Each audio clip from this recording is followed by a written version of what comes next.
Hello friends, സഹകരണം corporation അതിൻ്റെ 4ാമത് എപ്പിസോഡിലേക്ക് എല്ലാ പ്രിയ പ്രേക്ഷകരെയും ഹാർദമായി സ്വാഗതം ചെയ്യുന്നു. സുഹൃത്തുക്കളെ, കഴിഞ്ഞ ക്ലാസ്സിൽ നമ്മൾ ഒരു കാര്യം കണ്ടു. സഹകരണത്തിൻ്റെ ബേസിക് കൺസെപ്റ്റ്സ് എന്താണെന്ന് നമ്മൾ കണ്ടു. അതുപോലെ തന്നെ സഹകരണത്തിൻ്റെ ഡെഫിനിഷൻസ്, നിർവചനങ്ങൾ, മഹാന്മാർ നൽകിയിട്ടുള്ള ഒരു 7ഓളം നിർവചനങ്ങൾ നമ്മൾ വിശദമായി ചർച്ച ചെയ്തു. പിന്നെ ഒരു മാജിക്കൽ പെർഫോമൻസ് നമ്മൾ കണ്ടു. എന്താണ് ഈ നിർവചനങ്ങളിൽ നിന്നും ഈ ഡെഫിനിഷൻസിൽ നിന്നും നമ്മൾ സഹകരണത്തിൻ്റെ ഫീച്ചേഴ്സ് പറക്കി 9 അടുക്കി വയ്ക്കുന്നത് കൂട്ടുകാർ കണ്ടു. ഇന്ന് മറ്റൊരു മാജിക്കൽ പെർഫോമൻസ് ആണ് നിങ്ങളുടെ മുന്നിൽ എനിക്ക് അവതരിപ്പിക്കാനുള്ളത്. നമ്മൾ പഠിച്ച ഇതേ ഡെഫിനിഷൻസ്, ഇതേ നിർവചനങ്ങൾ, ഇതിൽ നിന്നും 2 കാര്യങ്ങളാണ് ഇന്നത്തെ ക്ലാസ്സിൽ നമ്മൾ റീഅറേഞ്ച് ചെയ്ത് വളരെ കൃത്യമായി എടുക്കുന്നത്. ഒന്ന്, objectives of cooperation. 2, benefits of cooperation. ഇത് രണ്ടും നമ്മളെടുക്കുന്നത് സഹകരണത്തിൻ്റെ ബേസിക് കൺസെപ്റ്റ്സും നിർവചനങ്ങളും അടച്ചു വച്ചിരിക്കുന്ന അതേ ഭരണിയിൽ നിന്നും. ആ മാജിക്കൽ പെർഫോമൻസിലേക്ക് എല്ലാ പ്രിയ സുഹൃത്തുക്കളെയും ഹാർദമായി സ്വാഗതം ചെയ്യും. സുഹൃത്തുക്കളെ, നമ്മളതിൻ്റെ ഫീച്ചേഴ്സ് കണ്ടു. ഒരു കാര്യം സുഹൃത്തുക്കളുടെ മനസ്സിൽ ഇതിനോടൊപ്പം തന്നെ ചേർത്ത് വായിക്കേണ്ടതുണ്ട്. അപ്പോൾ ഇത്തരം ഫ്യൂച്ചേഴ്സ് നമ്മൾ അടർത്തിയെടുക്കുമ്പോൾ നമുക്ക് ഇതിൻ്റെ ഉദ്ദേശ ലക്ഷ്യങ്ങൾ, സഹകരണ പ്രസ്ഥാനത്തിൻ്റെ ഉദ്ദേശ ലക്ഷ്യങ്ങൾ എന്താണെന്ന് കൃത്യമായിട്ട് ഇതിൽ നിന്ന് തന്നെ നിങ്ങൾക്ക് ഒരു പിടി അല്ലെങ്കിൽ 5-6 ഒബ്ജക്റ്റീവ്സ്, ലക്ഷ്യങ്ങൾ സഹകരണ പ്രസ്ഥാനം രൂപീകരിക്കുന്നത് കൊണ്ട് നമ്മൾ എന്തൊക്കെ ലക്ഷ്യം വയ്ക്കുന്നു എന്നുകൂടി നിങ്ങൾക്കിനി സ്വമേധയാ പറയാൻ പറ്റും. അതൊന്നും ഞാൻ പറയണ്ട. അതിൻ്റെ അടിസ്ഥാനം, അതിൻ്റെ ഡെവലപ്മെൻറ്റ് സ്റ്റേജസ് ഒക്കെ ഞാൻ പറഞ്ഞു കഴിഞ്ഞില്ലേ. ഇനി നിങ്ങൾക്ക് തന്നെ ഈ ഫീച്ചേഴ്സിൽ നിന്നും ഈ ഡെഫിനിഷൻസിൽ നിന്നും നമ്മൾ ഇന്ന് ഇതുവരെയുള്ള ഡിസ്കഷനിൽ നിന്നും നിങ്ങൾക്ക് തന്നെ ഇതിൻ്റെ ഒബ്ജക്റ്റീവ്സ്, ഉദ്ദേശ ലക്ഷ്യങ്ങൾ പറയാം. നമുക്ക് ആദ്യം പറയാൻ പറ്റുന്നത് നമ്മളിപ്പോൾ പറഞ്ഞതുപോലെ തന്നെ it eliminates, cooperative movement eliminates the middle man. അത് ഏറ്റവും പ്രധാനപ്പെട്ട ഒബ്ജക്റ്റീവ് അല്ലേ? അത് സഹകരണ പ്രസ്ഥാനം മിഡിൽ മാനെ എലിമിനേറ്റ് ചെയ്യുന്നു. നമ്മൾ നേരത്തെ ഇപ്പം തന്നെ പഠിച്ചതല്ലേ. It eliminates middle man. ഇടനിലക്കാരുടെ ഇടപെടലിനെ നമ്മൾ വെട്ടിക്കളയുന്നു. ഇവിടെ അങ്ങനെ ഒരു സംവിധാനമില്ല. നമുക്കറിയാം. ഒരു പ്രധാനപ്പെട്ട ഒരു എക്സാമ്പിൾ ഞാൻ പറയാം. നമ്മുടെ ഈ മരുന്ന് മേഖല, ഫാർമസി മേഖല നമുക്കെടുക്കാം. അതെടുത്തു കഴിഞ്ഞാൽ ചില മെഡിസിൻസ് നമുക്ക് ഗവൺമെൻറ് സംവിധാനങ്ങളുള്ള ചില സംഗതി, ഇപ്പോൾ കാരുണ്യ ഫാർമസി, അതുപോലെ തന്നെ കേന്ദ്ര ഗവൺമെൻറ് ജൻ ഔഷധി എന്നൊക്കെ പറഞ്ഞിട്ട് ഒത്തിരിയുണ്ട്. കാരുണ്യ ഫാർമസിയുടെ കേസ് തന്നെ എടുത്താൽ നമുക്കൊരു കാര്യം മനസ്സിലാക്കാം. അടുത്ത കാലത്ത് ഞാൻ പുറത്തുനിന്ന് മേടിച്ച ഒരു മെഡിസിൻ്റെ വില സുഹൃത്തുക്കളെ 1250 MRP അതിലെഴുതി വെച്ചിരിക്കുന്നു. ആ മെഡിസിൻ്റെ വില 1250 ഇല്ലേ? അപ്പോൾ ആ വില പുറത്ത് മെഡിക്കൽ ഷോപ്പുകളിൽ നിന്ന് നമ്മൾ ആ മെഡിസിൻ മേടിച്ചപ്പോൾ ഞാൻ പേ ചെയ്തത് ആ MRP 1250 തന്നെയാണ്. ഒരു ഘട്ടത്തിൽ അവർ 50 രൂപ കുറച്ച് തന്നു, 1200. വളരെ ഹാപ്പിയായി, ഞാൻ സന്തോഷത്തോടെ വീട്ടിൽ വന്നു. 50 രൂപ കുറച്ചൊരു കടക്കാരൻ. ഇനി എല്ലാ മെഡിസിനും ആ മെഡിക്കൽ സ്റ്റോറിൽ നിന്ന് തന്നെ തീരുമാനിച്ചു. എൻ്റെ സുഹൃത്തുക്കൾ പറഞ്ഞു, സാർ ഒരു കാര്യം ചെയ്യൂ, ഗവൺമെൻറ്റിൻ്റെ കാരുണ്യ ഫാർമസി എന്ന് പറയുന്ന സംവിധാനമുണ്ട്, അല്ലെങ്കിൽ ജൻ ഔഷധി എന്ന് പറയുന്ന മറ്റൊരു സംവിധാനമുണ്ട്. ഇവിടെ എവിടെയെങ്കിലും പോയിട്ട് സാർ ഈ മെഡിസിൻ ഒന്ന് വാങ്ങൂ, അപ്പോൾ ആ ഡിഫറൻസ് നിങ്ങൾക്ക് ഫീൽ ചെയ്യും. ഞാനത് ഉടൻ തന്നെ ആ മെഡിക്കൽ സ്റ്റോറുമായി ബന്ധപ്പെട്ടു, കാരുണ്യ ഫാർമസിയുമായി ബന്ധപ്പെട്ടു. ഈ മെഡിസിൻ സുഹൃത്തുക്കളെ 600 റുപ്പീസിന് എനിക്ക് കിട്ടി. ആരാ വിശ്വസിക്കുക പറഞ്ഞാൽ? പകുതി വില, ജസ്റ്റ് ഹാഫ് ദ പ്രൈസ്. അപ്പോൾ ഈ വ്യത്യാസം എങ്ങോട്ടാണ് പോകുന്നത്? ഏത് പോക്കറ്റിലേക്കാണ് പോകുന്നത്? ഈ വ്യത്യാസം ഇടനിലക്കാരിലേക്ക് പോകുന്നു. അപ്പോൾ മെഡിക്കൽ മെഡിസിൻസിനെ കുറിച്ച്, അതിൻ്റെ സപ്ലൈയെക്കുറിച്ചൊക്കെ ചില റിസർച്ചുകൾ ഇവിടെ നടക്കുമ്പോൾ ഒരു കാര്യം സുഹൃത്തുക്കൾ മനസ്സിലാക്കുക. ഒരു ആവറേജ് സ്റ്റഡിയിൽ വരുന്ന എല്ലാ മെഡിസിൻ്റെ കേസിലും അങ്ങനെ അതല്ല, മിക്കവാറും ഒരു ആവറേജ് മെഡിസിൻ്റെ കേസിലൊക്കെ 100 രൂപ വിലയുള്ളൊരു മെഡിസിൻ്റെ കോസ്റ്റ് ഓഫ് പ്രൊഡക്ഷൻ എന്ന് പറയുന്നത് കേവലം 5 to 6 റുപ്പീസാണ്. 5 to 10 റുപ്പീസ്. അതിനകത്ത് വരുന്ന ഒരു കോസ്റ്റ് ഓഫ് പ്രൊഡക്ഷനുള്ള മെഡിസിനാണ് 100 രൂപ 10 ടൈംസ് കൊടുത്തിട്ട് നമ്മൾ മേടിക്കുക, ഇല്ലേ? അപ്പോൾ ബാക്കിയുള്ള എമൗണ്ടുകളെല്ലാം തന്നെ പല ഘട്ടങ്ങളിലായി ഇടനിലക്കാരിലേക്ക് പോവുകയാണ്, പോക്കറ്റുകളിലേക്ക് പോവുകയാണ്. അപ്പോൾ ഈ സംവിധാനങ്ങളെ ഞാനിത് പറഞ്ഞത് ഈ എലിമിനേഷൻ ഓഫ് മിഡിൽ മാൻ എന്ന് പറയുന്നതിൻ്റെ ആ രൂക്ഷത കൂട്ടുകാരിലേക്ക് എത്തിക്കുന്നതിന് വേണ്ടിയിട്ടാണ്, നിങ്ങൾക്ക് ഒരു ഇൻഫർമേഷൻ നൽകുക. അപ്പോൾ ഒന്നാമത്തെ objective, it eliminates the middle man. Clear ആയല്ലോ? ഇനി ഒരു ഒബ്ജക്റ്റീവ് നമ്മൾ പഠിച്ചത് തന്നെയാണ്. ഇതൊക്കെ നമ്മൾ പഠിച്ചതിനെ എക്കണോമിക് സ്റ്റാൻഡേർഡ് ഓഫ് പൂവർ, പാവപ്പെട്ടവൻ്റെ സാമ്പത്തിക സ്ഥിതി, സാമ്പത്തിക നില ഉയർത്തുന്നതിനാണ് ഈ പ്രസ്ഥാനം തന്നെ ഇംഗ്ലണ്ടിൽ രൂപീകൃതമായത്, അല്ലേ? പാവപ്പെട്ട ആൾക്കാരുടെ സാമ്പത്തിക സ്ഥിതി, ജീവിത നിലവാരം ഉയർത്തുക. അപ്പോൾ അതിൻ്റെ ഒബ്ജക്റ്റീവ് ഇത് തന്നെയാണ്, to uplift economic standard of poor. അതിനുവേണ്ടിയാണ് പ്രസ്ഥാനം ഉടലെടുത്തത് ലോകത്ത് തന്നെ. അതുകൊണ്ട് അതിൻ്റെ ഒബ്ജക്റ്റീവായി മൂന്നാമത് ഒരു ഒബ്ജക്റ്റീവ്, പ്രധാനപ്പെട്ട ഒബ്ജക്റ്റീവായിട്ട് നമുക്ക് പറയാൻ പറ്റുന്നത്, it removes the evils of capitalism. നമ്മൾ വിശദമായി കാണും ക്യാപിറ്റലിസം എന്താണ്, അതിൻ്റെ ഈവിൾസ് എന്തൊക്കെയാണ്. എന്നാലും ചുരുക്കത്തിൽ നമുക്കൊരൊറ്റ കാര്യം പറയാം. ക്യാപിറ്റലിസത്തിൻ്റെ, മുതലാളിത്തത്തിൻ്റെ ഏറ്റവും പ്രധാനപ്പെട്ട ഒരു ഈവിളായിട്ട് നമ്മുടെ സഹകരണ പ്രസ്ഥാനം മാത്രമല്ല, നമ്മുടെ നമുക്കുള്ളത് ഉള്ളവനും ഇല്ലാത്തവനും തമ്മിലുള്ള അന്തരം. ക്യാപിറ്റലിസത്തിൽ നമുക്ക് വരുന്നത് ഉള്ളവരുടെ സ്വത്തുക്കൾ നമുക്ക് മാക്സിമൈസ് ചെയ്ത് വരികയാണ്. അത് ഒരു ലിമിറ്റുമില്ലാതെ പോകുമ്പോൾ നമ്മുടെ ലിമിറ്റഡ് റിസോഴ്സ് ഒരു ഘട്ടത്തിലേക്ക്, ഒരു സൈഡിലേക്ക് ഒഴുകുകയാണ്. അപ്പോൾ ഇത് പാവപ്പെട്ടവൻ്റെ പോക്കറ്റിൽ ചോർച്ചയുണ്ടാക്കും.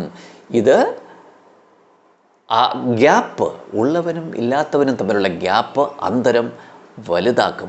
ഇതാണ് ക്യാപിറ്റലിസത്തിൻ്റെ ഒരു ഈവളായിട്ട് നമ്മളെല്ലാം ഈ ഒരു സാധ്യത ഇല്ലാതാക്കുന്ന ഒരു സംവിധാനം, ഒരു ബദൽ.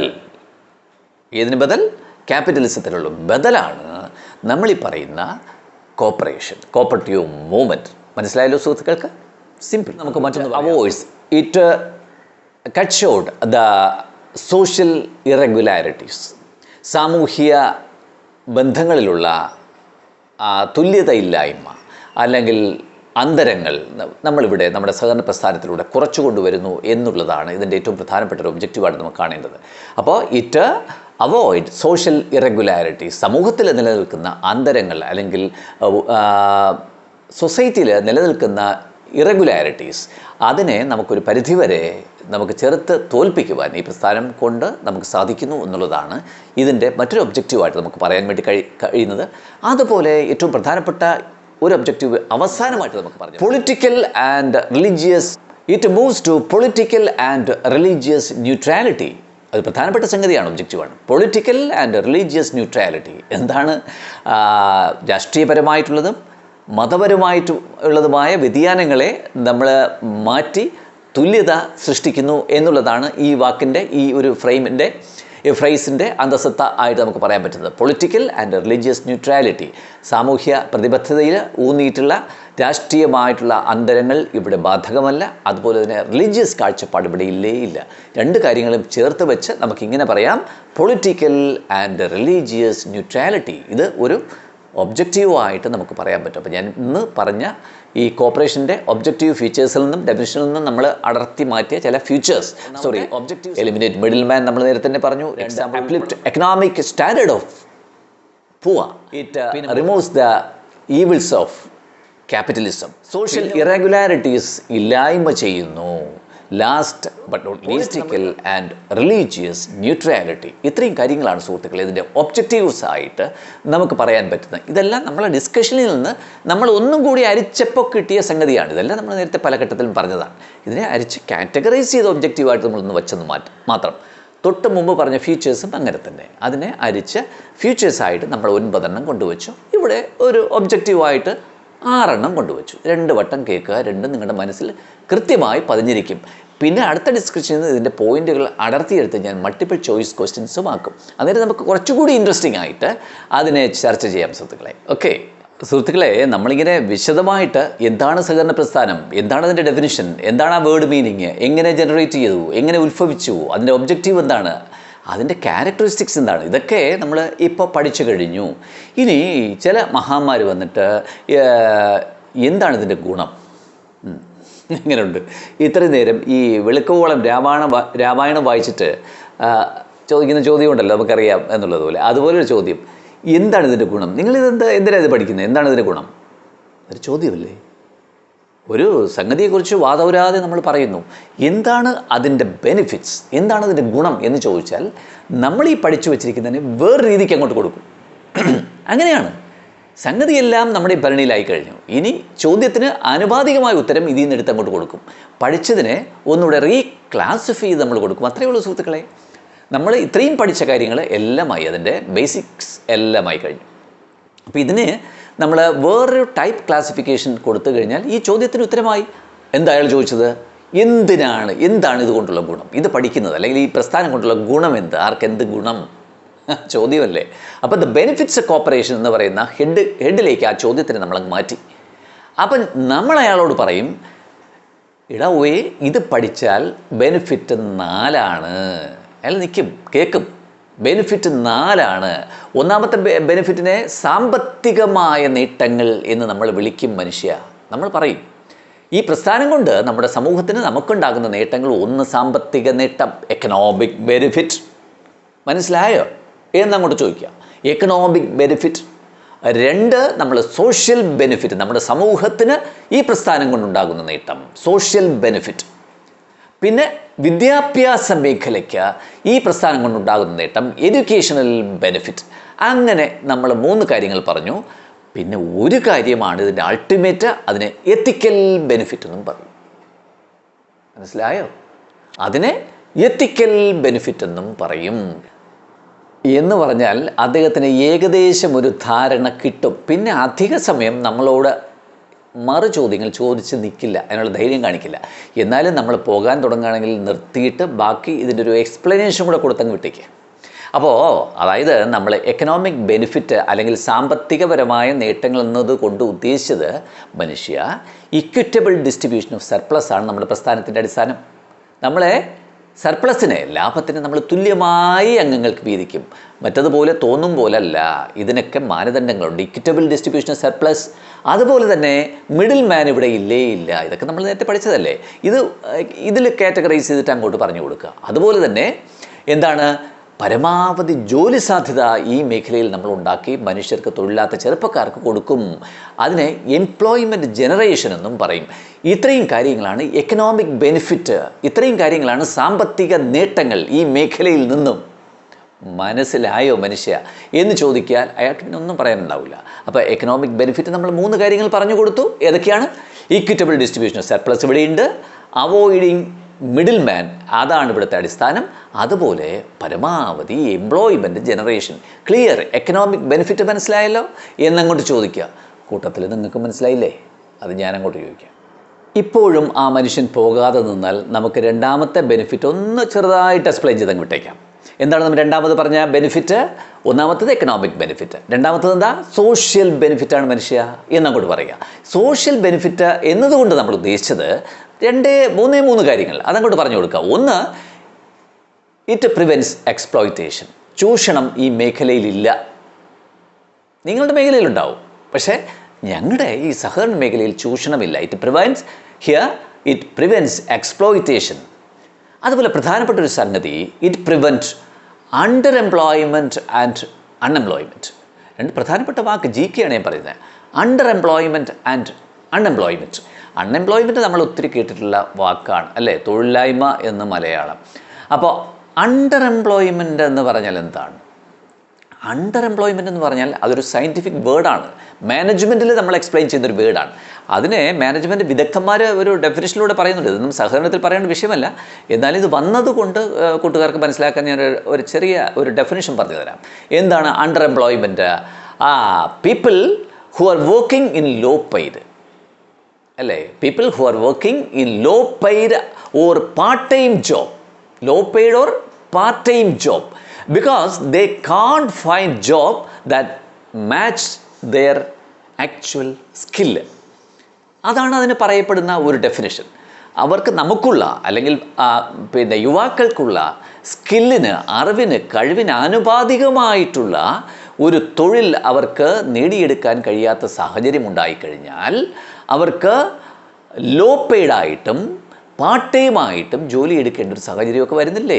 അപ്പോൾ ആ ഒരു സംവിധാനത്തിനെയാണ് അണ്ടർ എംപ്ലോയ്മെൻറ്റ് എന്ന് പറയുക എന്നാണ് അതിൻ്റെ ഒരു സയൻറ്റിഫിക് ഡെഫിനിഷനായിട്ട് മാനേജ്മെൻറ്റ് എക്സ്പേർട്സ് പറയുക. അപ്പോൾ അതായിക്കോട്ടെ, അത് മനസ്സിലാക്കി വയ്ക്കുക, അതിനുവേണ്ടി മാത്രം. അപ്പോൾ അണ്ടർ എംപ്ലോയ്മെൻറ്റിനെയും അൺഎംപ്ലോയ്മെൻറ്റിനെയും ഇവിടെ ഈ പ്രസ്ഥാനം പ്രിവെൻറ്റ് ചെയ്യുന്നു. മനസ്സിലായല്ലോ? ഏതൊക്കെ? Prevent exploitation, prevent under employment and unemployment, അതുപോലെ തന്നെ to improve family and social spirit. Social ബെനിഫിറ്റിൻ്റെ പ്രധാനം അതാണ്. ഫാമിലി സ്പിരിറ്റും സോഷ്യൽ സ്പിരിറ്റും നമ്മൾ ഇംപ്രൂവ് ചെയ്യുന്നു. കെട്ടുറപ്പ് കൂട്ടുന്നു, സമൂഹത്തിൻ്റെയും കുടുംബങ്ങളുടെയും ബന്ധങ്ങൾ ഊട്ടിയുറപ്പിക്കുന്നു. അതാണ് നിങ്ങളുടെ പ്രസ്ഥാനവും നമ്മളുടെ ഈ സഹകരണ പ്രസ്ഥാനവും തമ്മിലുള്ള പ്രധാന വ്യത്യാസം എന്നങ്ങോട്ട് പറഞ്ഞു കൊടുത്താൽ ഈ കക്ഷി പിന്നെ അവിടെ നിൽക്കില്ല, സ്കൂട്ടാവും. കാരണം അവരുടെ പ്രസ്ഥാനം വേറെയാണല്ലോ. നമ്മുടെ പ്രസ്ഥാനത്തിൻ്റെ അന്തസത്ത ഇതാണെന്ന് കണ്ടാൽ പിന്നെ നിൽക്കില്ല.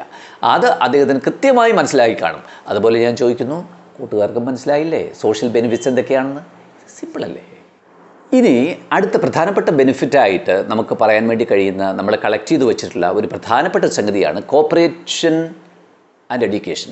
അതിനെ നമ്മൾ എഡ്യൂക്കേഷണൽ ബെനിഫിറ്റ് എന്ന് പറയും. അപ്പോൾ മൂന്നാമത്തെ ബെനിഫിറ്റായിട്ട് നമുക്ക് പറയാൻ വേണ്ടി കഴിയുന്നത് എഡ്യൂക്കേഷണൽ ബെനിഫിറ്റ്. അവിടെ എക്സ്പെർട്സുകൾ പറയുന്ന ഒരു കാര്യം അങ്ങോട്ട് പറഞ്ഞും കേട്ട് കൊടുക്കുക, പിന്നെ അവിടെ നിൽക്കത്തില്ല. എന്താണ്? Cooperation and education go hand in hand.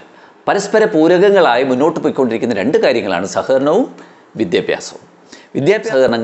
സഹകരണവും പരസ്പര പൂരകങ്ങളാണ് സുഹൃത്തേ. അപ്പോൾ ഏറ്റവും പ്രധാനപ്പെട്ട ബെനിഫിറ്റ് എഡ്യൂക്കേഷൻ ബെനിഫിറ്റാണ്. ചില ആൾക്കാർ പറയുന്നുണ്ട്, സംടൈംസ് എഡ്യൂക്കേഷൻ പ്രൊഡ്യൂസസ് കോപ്പറേറ്റീവ്സ്. ചില സാഹചര്യങ്ങളല്ലേ, എന്താണ്? വിദ്യാഭ്യാസം പ്രൊഡ്യൂസസ് കോപ്പറേറ്റീവ്സ്, സഹകാരികളെ സൃഷ്ടിക്കുന്നു എന്നാണ് പറയുക. ചില അവസരങ്ങളിൽ വിദ്യാഭ്യാസം സഹകാരികളെ സൃഷ്ടിക്കുന്നു, while sometimes corporation sponsors education. ചില അവസരങ്ങളിൽ സഹകരണം വിദ്യാഭ്യാസത്തിനെ സ്പോൺസർ ചെയ്യുന്നു. ഇതാണ് ചില ആൾക്കാർ അധികാരമായിട്ട് ഇവരുടെ കണക്ടിവിറ്റിയെ സൂചിപ്പിക്കുന്ന ഒരു സേയിങ്സ്. ആ സേയിങ്സ് എന്താ? Sometimes education produces cooperatives while sometimes corporation sponsor education എന്നും പറഞ്ഞു കേട്ടിട്ടുണ്ട്. അതിൻ്റെ അന്തസ്സത്ത മനസ്സിലായല്ലോ? എന്താണ്? ചില സമയങ്ങളിൽ വിദ്യാഭ്യാസം സഹകാരികളെ സൃഷ്ടിക്കുന്നു, എന്നാൽ മറ്റു ചില സന്ദർഭങ്ങളിൽ കോപ്പറേഷൻ എഡ്യൂക്കേഷനെ സ്പോൺസർ ചെയ്യുകയും ചെയ്യുന്നു. സുഹൃത്തുക്കളെ, വീണ്ടും അയാൾ പോയില്ലെങ്കിൽ ഒരു ബെനിഫിറ്റ് കൂടി പറഞ്ഞ് ഞങ്ങൾ അവസാനിപ്പിക്കുക. തീർച്ചയായിട്ടും പോയിരിക്കും. എന്താണ്? എത്തിക്കൽ ബെനിഫിറ്റ്സ്. എത്തിക്കൽ ബെനിഫിറ്റ്സ് നമ്മൾ കഴിഞ്ഞ 2 ക്ലാസ്സിലും ഡിസ്കസ് ചെയ്ത 2 കാര്യങ്ങളുടെ സമ്മറിയാണ് എന്നങ്ങോട്ട് പറഞ്ഞു കൊടുക്കുക. പിന്നെ അവിടെ നിൽക്കില്ല ഒരു കാരണവശാലും. അത്ര മഹത്തരമാണ് ഇവരുടെ പ്രസ്ഥാനം. നമ്മുടെ ഈ ഉഡായിപ്പ് പ്രസ്ഥാനവും കൊണ്ട് സഹകരണ പ്രസ്ഥാനത്തിൻ്റെ അടുത്ത് നിൽക്കണ്ട എന്ന് വിചാരിച്ചിട്ട് അയാൾ സ്കൂട്ടാവാൻ സാധ്യതയുണ്ട്. അപ്പോൾ എത്തിക്കൽ ബെനിഫിറ്റ് എന്താണെന്ന് ഒന്ന് പറഞ്ഞു കൊടുക്കുക. കഴിഞ്ഞ ക്ലാസ്സിലൊക്കെ നമ്മൾ 2 കാര്യങ്ങൾ പറഞ്ഞു. എന്താണ്? മോട്ട് ഓഫ് കോപ്പറേഷൻ എന്ന രീതിയിൽ നമ്മൾ റൈഫിസാൻ്റെ ഒരു സേയിങ്സ് പറഞ്ഞു. എന്താണ്? Each for all and all for each. അതാണ് ഇതിൻ്റെ base. Each for all and all for each. എന്നിട്ടും പോയില്ലെങ്കിൽ എന്താണ്? സഹകരണത്തിൻ്റെ ഗൈഡിങ് പ്രിൻസിപ്പിളും കൂടി എടുത്തങ്ങോട്ട് ഇടുക. എന്താണ് guiding principle? Self help through mutual ഹെൽപ്പാണ് സുഹൃത്തെ ഞങ്ങളുടെ പ്രസ്ഥാനത്തിൻ്റെ ഒരു പ്രിൻസിപ്പിൾ, നമ്മൾ നയിക്കുന്ന ഒരു മുദ്രാവാക്യം. നിങ്ങളുടെ പ്രസ്ഥാനത്തിൽ ഇതെന്തെങ്കിലും ഉണ്ടോ? 2 കാര്യങ്ങൾ. ഒന്ന് motto, each for all and all for each. എൻ്റെ അർത്ഥം ഞാനിപ്പോൾ പറയുന്നില്ല, നമ്മൾ ആവശ്യത്തിലധികം ഡിസ്കസ് ചെയ്തതാണ്. Each for all and all for each അത് റൈഫിസനാണ് ഞങ്ങളുടെ പ്രസ്ഥാനത്തിന് നൽകിയത്. അതുപോലെ തന്നെ ഇതിൻ്റെ ഗൈഡിങ് പ്രിൻസിപ്പിളായിട്ട് ഞങ്ങൾ കൊണ്ടു നടക്കുന്നത് self help through mutual help. ഇത് രണ്ടും അങ്ങോട്ട് പറഞ്ഞാൽ എത്തിക്കൽ ബെനിഫിറ്റ്സായി. പിന്നെ ആളിനെ നിങ്ങൾ അന്വേഷിച്ച് പോയാലും കിട്ടില്ല. അയാൾക്ക് കൃത്യമായിട്ട് പ്രസ്ഥാനം എന്താണെന്ന് മനസ്സിലായി കാണും. ഇതിൻ്റെ ബെനിഫിറ്റ് ഞാനൊന്നുകൂടെ പറയുന്നു. എക്കണോമിക് ബെനിഫിറ്റ്സ് എന്തൊക്കെയാണ് നമ്മൾ കണ്ടു കഴിഞ്ഞു. രണ്ടെന്താണ് പറയൂ? Social benefit. 3 എന്താണ്? Educational benefit. 4 എന്താണ്? Ethical benefit. Economic benefit, social benefit, educational benefit, അതുപോലെ എത്തിക്കൽ ബെനിഫിറ്റ്. ഇത്രയും 4 കാര്യങ്ങളാണ് ഈ പ്രസ്ഥാനത്തിൻ്റെ ബെനിഫിറ്റ്സ്, കോപ്പറേഷൻ്റെ ബെനിഫിറ്റ്സ്. ക്ലിയർ ആയില്ലേ അയാൾക്കും കൂട്ടുകാർക്കും? സിമ്പിളല്ലേ സുഹൃത്തുക്കളെ? ഇന്നത്തെ ക്ലാസ് ഇവിടെ അവസാനിപ്പിക്കാൻ സമയമായിരിക്കുന്നു. വളരെ ഇൻട്രസ്റ്റിംഗ് ആയിട്ടും ബാക്കിയുള്ള പാഠഭാഗങ്ങളും അതുപോലെ തന്നെ മാർക്ക് സ്കോറിംഗ് ടെക്നിക്സുമായിട്ട് ഞാൻ നിങ്ങളുടെ മുന്നിൽ അടുത്ത വെള്ളിയാഴ്ച വീണ്ടും ഉണ്ടാകും. അതുവരെ സൈനിങ് ഓഫ്, നിങ്ങളുടെ അജിത് കുമാർ. Thank you.